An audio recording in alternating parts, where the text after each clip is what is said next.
Welcome back to Parkitect. So, we've played this game a little bit now, we've learned some of the pitfalls, and today we're going to cover some tips and tricks on how to get your park up and running, working smoothly, and how to avoid some of the common pitfalls and dangers that might emerge as you build your park. Keep your park pretty. A pretty park is a profitable park, and so that's why you want to have your food areas very close to your depot to start with, and have it hidden behind fences or hedges. You can see here what I've done is walled off the entire area back here, so basically customers cannot see these buildings, and you can use the magnifying tool and decoration to see the areas that your people do and don't like. For example, this area here is very green because the area around it is very pretty and beautiful. These guys can see a lot of trees, a lot of decoration, and all of the cool stuff that your park attendees can see raises the immersion level when they're in the park. Everything bad that they see, all the technicals and other unsightly things, lower the ratings. That's disgusting.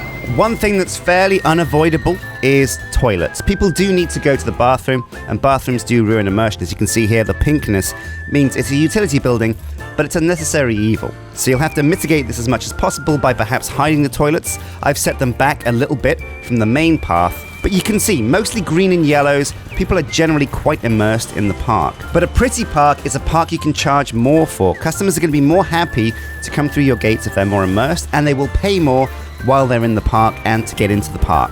Now, to make hiding some of the more unsightly things a lot easier, consolidate your shops. Now, the devs have said that building food courts is not hyper-optimal, but it does help you a lot with your haulers. Your haulers are going to go backwards and forwards from the nearest trade depot to wherever the shops are. And you can see here, these guys are coming on a straight line path down here to fill up these shops and these ones over here. Now, our setup here is pretty good because our park is very small. We're in the first stages of the game. We've got a couple of roller coasters, well, a coaster and a water ride. So what do you do when you want to expand your park and you want to add some food areas to perhaps another part of the map, like over here? That's a long way for people to travel. So there are things called transport depots. It's expensive, but it's a one-time fee. You connect it to the main depot with pipes underground, and objects travel, I think, maybe instantly, almost instantly, and can be ferreted to the shops near to this depot if you have haulers. However, do make sure you set your haulers to specific zones, because otherwise other haulers from over here are going to come all the way across the map just to get things from this depot to the shops over here, and that's going to leave your original shops understocked because it's a long trek to wherever your new depot is. So I did find this very cool picture on Reddit that someone had posted. Now, as you can see, the depot is inside this building, and he's covered it up with walls around the outside. And putting walls around a building and encasing it like that is a great way to make sure nobody sees the ugliness of your theme park. He's got staff pathing all the way around the depot, and the depot is surrounded by, it looks like an ice cream parlor, a pizza shop. These are all fooderies. It's a great food court, and this is a really nice design. Roller coasters. Bam. Roller coasters are big draws to your park, and the best way to get the perfect roller coaster is to use the Steam Workshop to find some pretty sweet blueprints.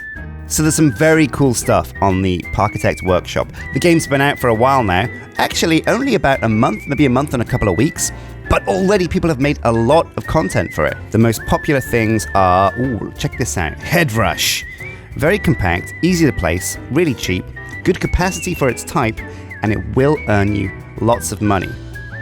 The chimney fire hazard is probably nothing. Oof. There is also entire parks in the workshop that you can download. Most of these ones that you can see here, it's pretty obvious when something is a whole park, but you can certainly download these, check them out, maybe get some ideas, load the park, see what they've done, get some tips from some of the bigger park creators, and maybe take some inspiration home to use on your own park.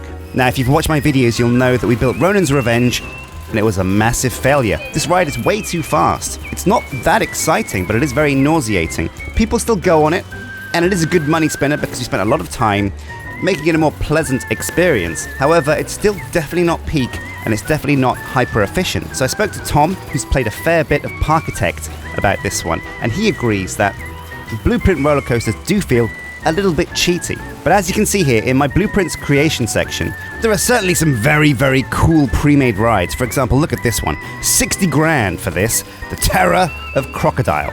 Ooh. And now if we select it, oh my god, this whole ride is bigger than my entire theme park. But something like the Maple Meadows roller coaster, which is labeled as a mini coaster, is pretty perfect for us. We can put it down, it's quite efficient on space. All you need to do is plug the entrance in to your pathing system, and away you go. This is a great example of a great roller coaster built by somebody that knows what they're doing. It's very cheap at $6,000 for what it is. Now, enabling workshop mods will require a restart of your game for the game to download them. So we're not going to go into the new roller coaster that we built yet, but certainly you've seen the blueprints, you've seen what's possible. It's all very cool. Now, from time to time, you will get vandals in your park. They're going to go around and they're going to trash the place. And you'll see their mark by just park benches being upturned and things like that. So vandals can be one of two things. There's the pure vandal, which is a guy that comes to your park specifically with the idea that he's going to wreck the place. Those guys are terrible guys that need to be shut down. So you can tell a pure vandal by his look. Pure vandals will have a backwards wearing cap and a bandana. But it's not just vandals that will wreck the place. Regular customers that have a really bad time, maybe look at the guy that's the vandal, work out what his needs are, and see if you can up those. You should always be using the magnifying glass to spot problems in your park as well. Vandalism, for example, there's none here. We're having a good time.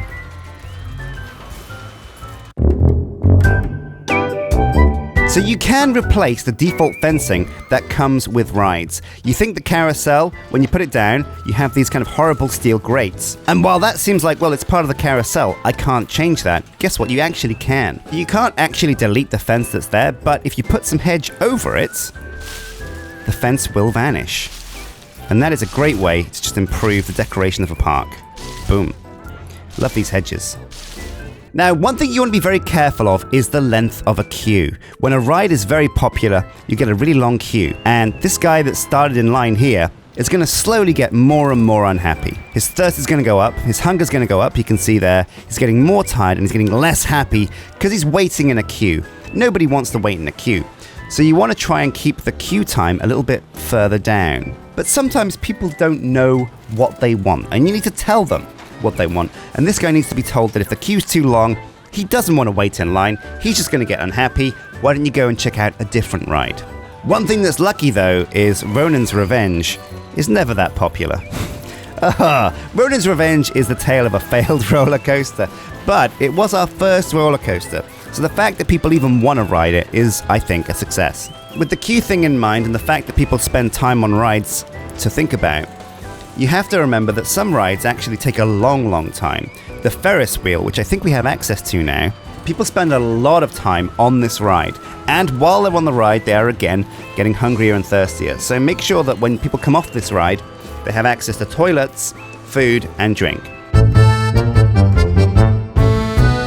So we're going to talk about money now. We're going to talk about the prices that you charge for the various things around the park. When people enter your park, they do have a sense of how much they're prepared to spend, based on their needs and based on how much of a good time they're having.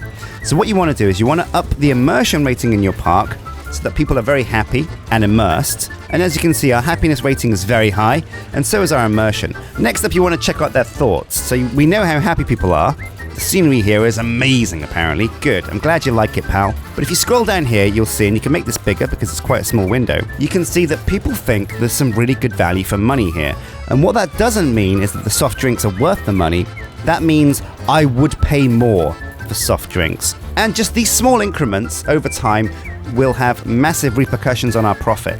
Hot dogs, cotton candy are worth the money, apparently. Toilets are disgusting. Disgusting! And the park map is also worth the money.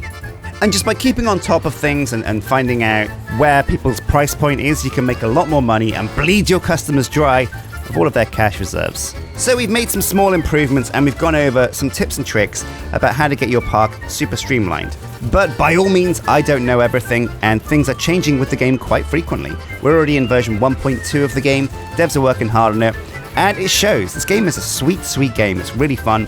And I'm hooked, 100% hooked. It's all I want to play. I went home last night and I played more Parkitect. Just wanted to play. Thank you for watching. Next episode, we're going to get back into our playthrough of this park. We've got Sakura Springs and things are going pretty well. Next episode, I want to dive into the area through the mountain. We're going to have, I think, a kind of monorail. It's going to connect over here. People are going to be able to get on that from the start. And the monorail eventually is going to go around the whole park. It's going to stop off first at the Wild West zone. And that's right, we're going to go Wild West next time. We're going to build a Wild West Park section over at this side of Fuji Mountain, or Mount Fuji. I guess it's called Mount Fuji. So thank you for watching, and I'll see you next time for some more Parkitect. Until then, take care. Disgusting!